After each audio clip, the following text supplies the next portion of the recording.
it's almost impossible. What are your best practices? Like, what do you tell them when you're teaching them?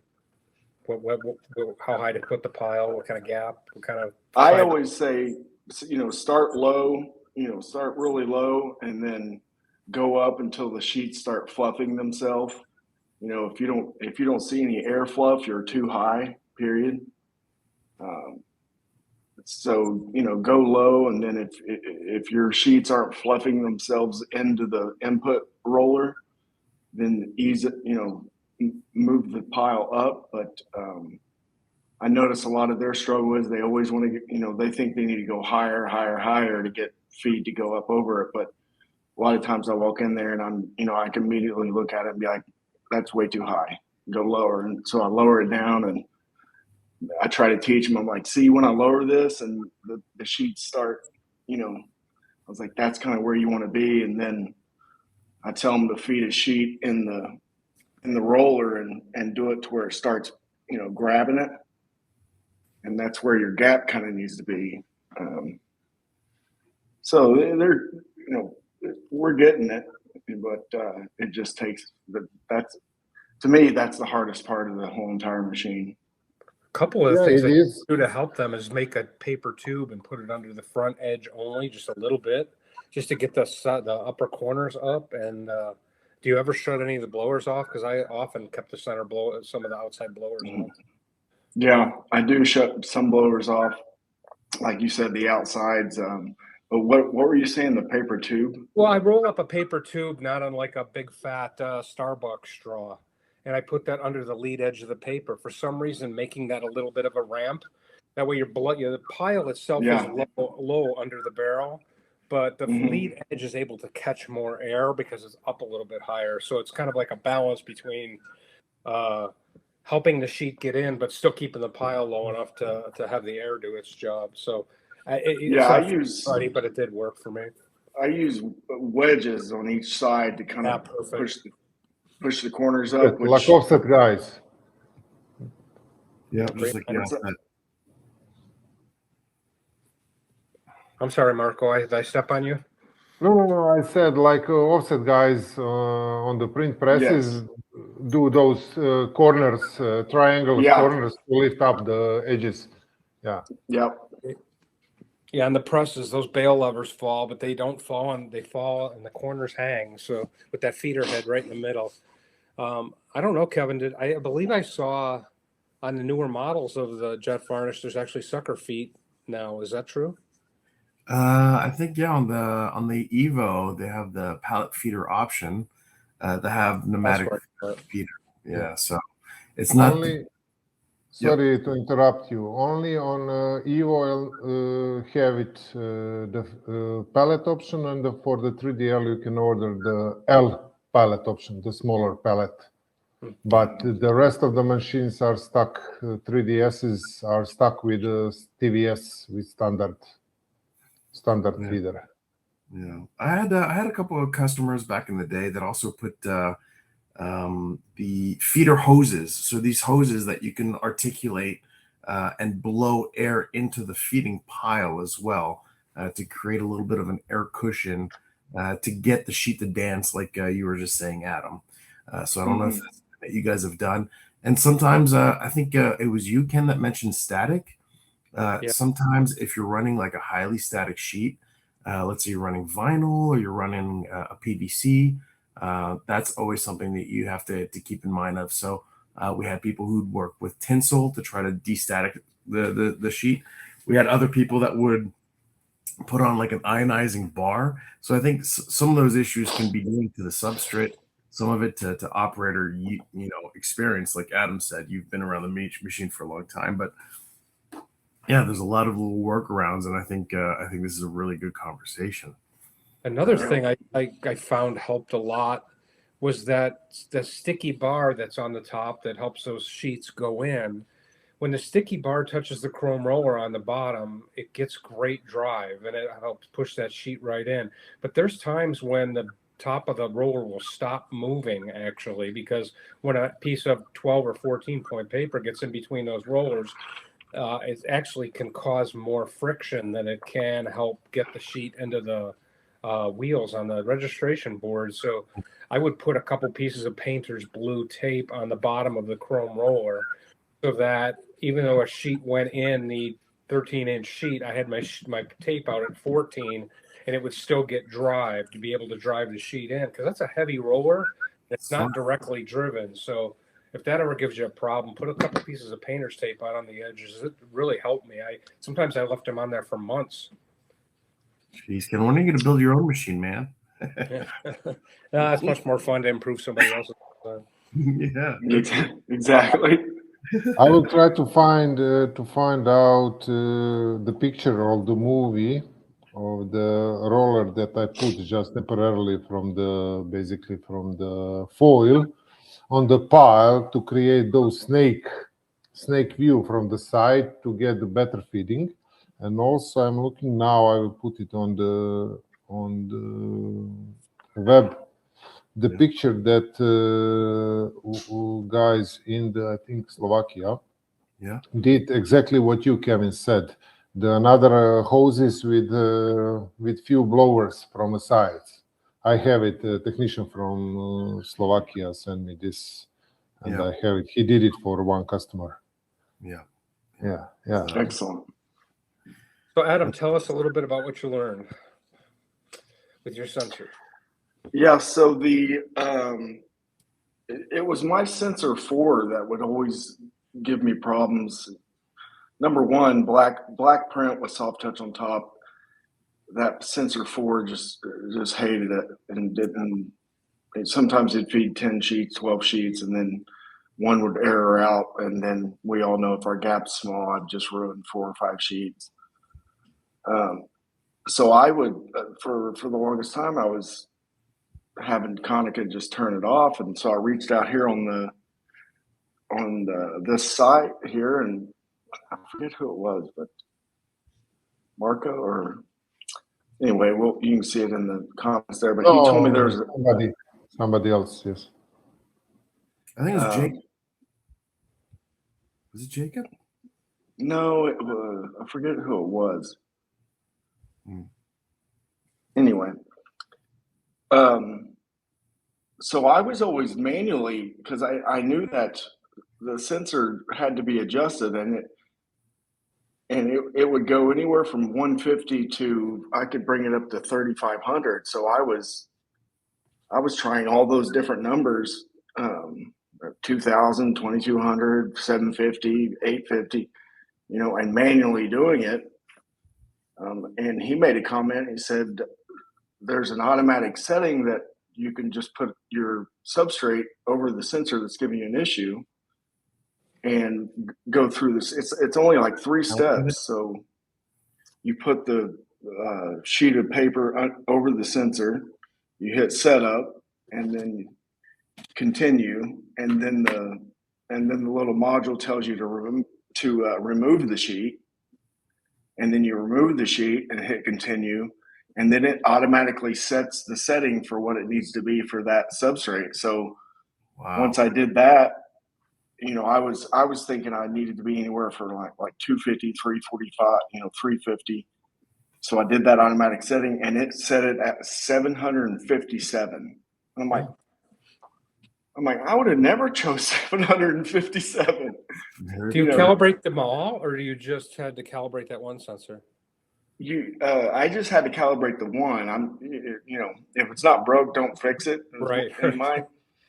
So once I calibrated that one, I've been running without touching the sensors, and I've been running the substrates just fine now. And I would imagine, I know they said it's for the 3DL and the Evo have the same sensors, but my guess for everybody else's machine, there's got to be, or hopefully there is, some kind of automatic setting if you're having sensor issues.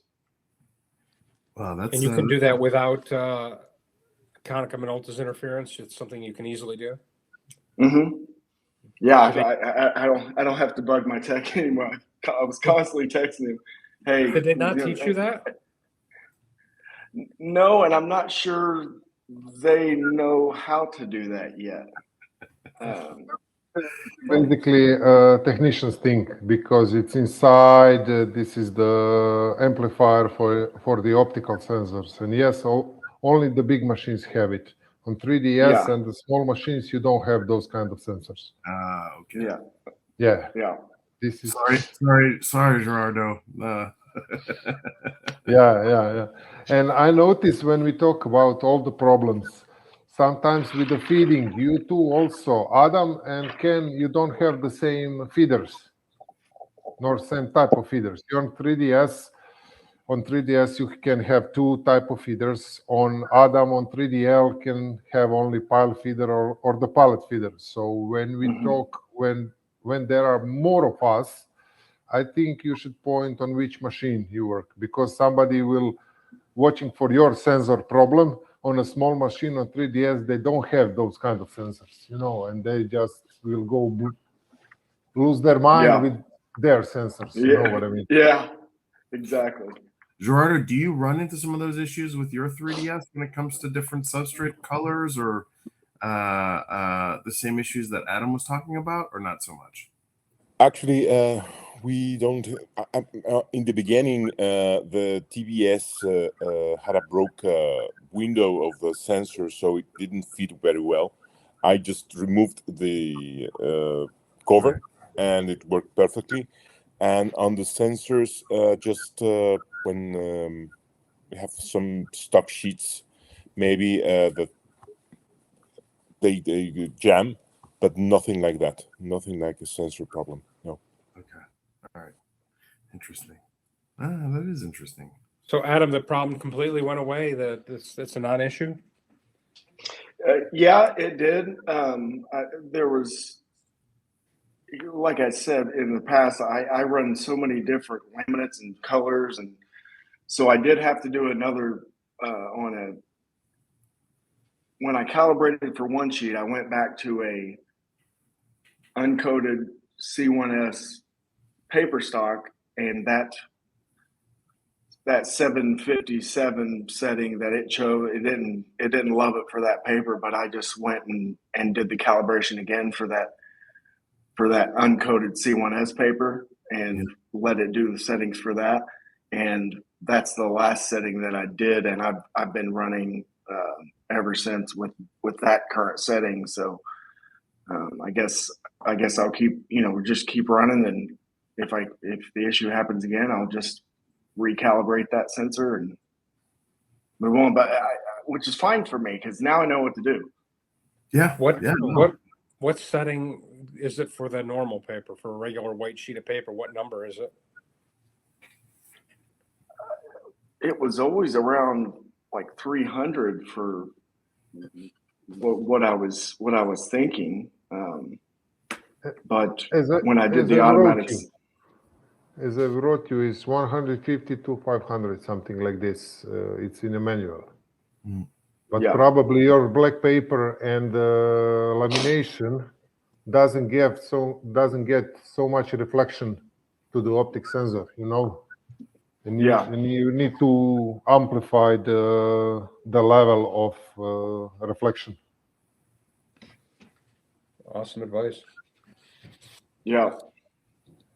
How about your weeks, guys? Did you have any other issues? Any other surprising revelations?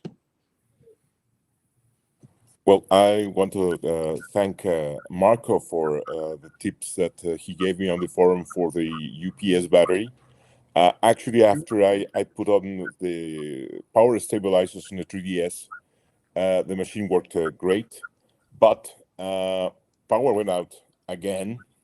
It marked an error again, Econ E592 error. But we changed the batteries. I went some shopping about 3 blocks from I was in the office. I found the battery. I purchased 2 batteries, and they worked, and no problem since. The backup went up, and everything is going okay. That's awesome. Sweet. That's awesome. So, Marco, do you have some recommendations? Is this something that all machine owners should be taking a look at and making sure they have? Basically, should have the stable, what we discovered for Gerardo, basically the UPS should work like it should, like it's supposed to work, because when you don't have the support of the UPS after the voltage comes back from surge, you get the big peaks. Probably they do the harmful problems with the setup of the machine or everything else. When you have the UPS who is on the battery, then you don't have those peaks when electricity come back, because we discussed with Gerardo that every time when he had a problem, it was when the electricity come back and have that first powerful impact. Yeah, the came back shock, and the stabilizers did a good job, and the UPS battery, putting the UPS battery on again, a new one, actually solved the problem. Never appeared again, so it was a great tip. Thank you. Basically, you can plug it, put it in a standby mode, and plug it out of the sockets. Cool. And hopefully not to lose the vacuum. And if you don't lose the vacuum, you will not lose the varnish inside the heads and inside the intermediate tank. And then when electricity came back, plug everything in standardly and started. Yeah, the problem that we had was the pilot. The pilot never did acknowledge that the machine was okay and fully powered. So it became a bigger problem than just the vacuum. The vacuum was okay. I just restarted the vacuum and the circuit and everything went okay. But after several power outings and several problems with the power supply company, we actually have a 110-degree weather here sometimes, nearly 45, 46 degrees. So it went in the middle of the day. It's very difficult to get stable power with those temperatures. So after we put the battery and the stabilizers, I mean, I don't think there is a better setup for the machine, for the protection of the machine in these circumstances. So it was a great tip. Thank you. Very good. Awesome. And Yeah, by the way, that's good because we do have power outages sometimes too. But I didn't think about when the power comes back on. So maybe I just learned something. If we have a power outage, I need to go ahead and flip my breakers down. That way, if the power suddenly comes back on, the machine doesn't just kick on quickly. Is that what you're saying, Marco? If your UPS is working like it should, then you don't have the problem because he is the stabilizer. The Gerardo's UPS didn't have the batteries, so it doesn't go through batteries. It go direct shock. This is the reason. Okay. When his UPS was working okay, he didn't have those problems. Okay. Yeah, I've recently replaced my UPS, so it should be good to go. Yeah, they don't. When sometimes those surges hit and it goes out and immediately comes back on, and you don't have time to plan for that. So yeah, I know one of the things that we ended up putting on all of our power boxes what kind of looks like a big silver capacitor, and what it does is it absorbs any surge that comes into the panel and hits it long before, grabs a hold of that extra charge before it hits anything. And I believe they're under $50 to actually buy, and not much more to put on a panel. So I could try and get the information on that, but it'll protect all the equipment, all the computers, everything on a box. So you might want to think about getting something before that, so you're not completely dependent on an APS unit that I'm quite sure nobody takes a look at their UPS unit, looks at the dates, looks at the battery, and gives them the attention that they deserve, like you experienced, Gerardo. So. No, mine had went out, and the only reason I knew it went out was because it didn't do what it was supposed to do when I had a power failure. So that's why I had to replace it. Yeah, that's not the way you want to find out. Yeah, no, but very common. It's also very problematic because I had also the customer whose batteries didn't work so good in the past, and then the head stays when you have the cut out of the power. The head stays on 3DS over the belt in the lowest position. You don't have the power to put it in the save mode position, Yeah. and this is the problem. Yeah, with no Another vacuum. problem without the UPS. Mm-hmm. Because I then thought you machines have had to manually put it up on 3DS with that small yellow plastic on how to say on a winder. I don't have the word for that. Ken, when the head going down, the motor have that yellow plastic that is rotating when you head. Yes. So basically with this you can scroll it to manually put it up. Yeah. And then move it with the hands over the tray or something else. There is no other way if you don't have the electricity. Now, Yeah. Marco, I might be mistaken, but I thought some machines, I'm not talking about the external UPS that you would get to protect your machine, but don't some machines have a built-in battery to just Yeah. We're talking about this UPS. Okay. About the UPS inside the machine. Yeah, Okay. every JETforce machine have the UPS inside. Right. Interesting. Okay. Yeah, that's what went out on mine that I didn't realize. I thought it was the external one. Now I get it. Okay. No. It's supposed to bring the machine in a safe position, and then it's only running, I don't know, pilot, vacuum, the purge circuit, or some elementary circuits to everything stay in the safe zone. Let's say it like this. Yeah. Yeah. During. Go And ahead, Jordan.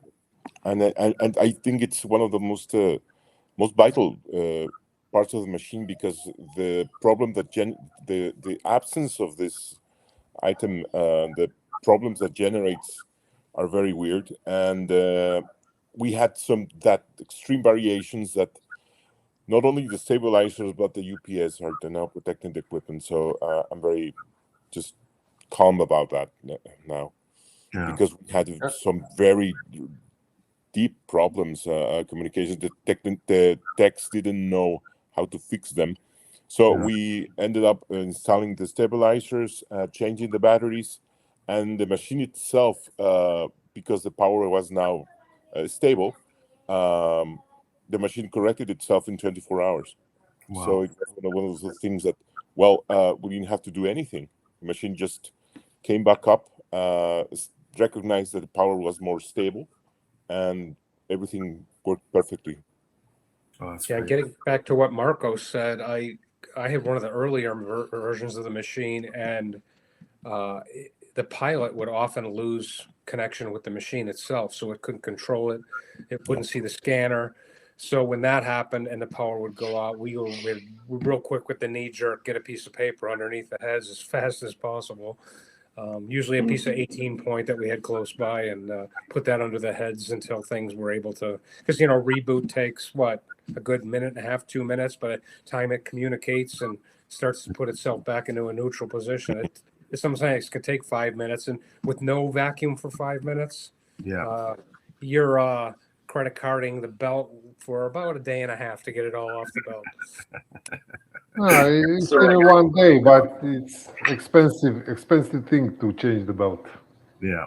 So, question, Marco, on the 3DL, is there a manual way to put the purge tray under the heads and lift the head without power? Because I haven't figured that part out. I didn't have ever need to do that, so I didn't look at it, and now that machine is at the customer side. So if I next time when I will be at that customer, wish we talked about it 2 days ago because I was up there. I can check. Because the perch tray is on the air. Mhm. It's leaded by air, so you need at least air or pull it. It doesn't have the problem, but I don't know how it's supposed to move the head up. I don't remember where is the motor. Okay. But yes, the most thickest paper below the heads, and to dump in that varnish if it starts leaking. And like Ken said, this is the best practice. You should have 1.8 millimeters at least between the belt and the head, so you can put inside something. Marco, you should get your clients to come join us on some of these things. We'd love to What meet. do you mean? We'd love to have them part of our meetups. On what meetups? In This meetup. Yeah. I'm here. I didn't catch you. What I was saying you should tell your clients, your customers. Ah, my clients. Yeah. Join. We'd love to talk with them. Yeah. All right, guys. Well, that's I think our time. Ken, is there anything else that you wanted to kind of talk about, chat about, or? No, someday we'll get to the things I have on my list, but honestly, this is far more interesting. This is real world stuff, guys. This is so important, and I wish we had a little bit more participation this week, because these are some really heavy topics that are really important. I mean, this can really save you a big mess to clean up. It can prevent your equipment from getting damaged. This was super important. I hope that if you're recording this, Kevin, and maybe we can put this back out for the operators to attend it. Yeah, for sure. I think this is electricity is always an important topic to have. So I'm glad that we talked about it, and especially I think the topic too that Adam kind of taught us about how to calibrate sensors for the different color stocks coming through. I thought that was a really good find. So I'm glad the community is really starting to develop these answers together and answer each other. This is the reason we kind of wanted to build this, right? So that we can kind of rely on each other to come up with some good ideas. So guys, listen, thank you again for joining us today. We have another at the end of the month, another meetup scheduled. So we look forward to having all of you there. Those of you who couldn't make it, and I got a lot of messages from those of you who couldn't make it, we hope to see you live in the next one so that we can have a good conversation together. Yeah, there's two now. Yes, there's two a month. Hey, you guys asked for 2 a month, so we got 2 a month going now. That's from popular request. All right, guys, very good. Thanks everybody for joining, and we will see you at the end of the month.